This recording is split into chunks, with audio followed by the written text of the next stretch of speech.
নমস্কার বন্ধুরা, recruitment update YouTube চ্যানেলে সকলকে স্বাগত জানিয়ে আজকে 13/6/2024 পশ্চিমবঙ্গের কলেজ সার্ভিস কমিশনের আন্ডারে যে 2020 যে 17 নম্বর এই 2020 যে 1 নম্বর অ্যাডভার্টাইজ জারি হয়েছিল অ্যাসিস্ট্যান্ট প্রফেসর নিয়োগের, সেই অ্যাসিস্ট্যান্ট প্রফেসর নিয়োগ সংক্রান্ত একটি গুরুত্বপূর্ণ আপডেট আজকে রয়েছে। দেখতে পাচ্ছেন আমি ওয়েবসাইটে রয়েছি।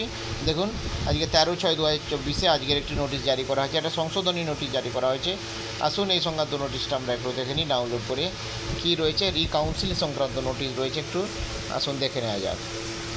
দেখুন যেটা বলা হয়েছে 2020 যে 1 নম্বর অ্যাডভার্টাইজ জারি হয়েছিল অ্যাসিস্ট্যান্ট প্রফেসর নিয়োগের, তার হচ্ছে ফলোয়িং ক্যান্ডিডেটদের রিকোয়েস্ট করা হচ্ছে কাউন্সিলিংয়ের জন্য, অর্থাৎ আবারও বেশ কিছু হচ্ছে চাকরি প্রার্থীদের কাউন্সিলিং হবে 14ই জুন 11টার সময় কাউন্সিলিং হবে আগামীকাল। একজনের রয়েছে, দেখতে পাচ্ছেন নাম রয়েছে, সেই নোটিশ জারি করা হয়েছে। তো এডুকেশন সাবজেক্টের এই নোটিশ শেয়ার করলাম। আরও আপডেটগুলো অবশ্যই শেয়ার করবো, সঙ্গে থাকবেন এবং চ্যানেলটা সাবস্ক্রাইব করে নেবেন। ধন্যবাদ।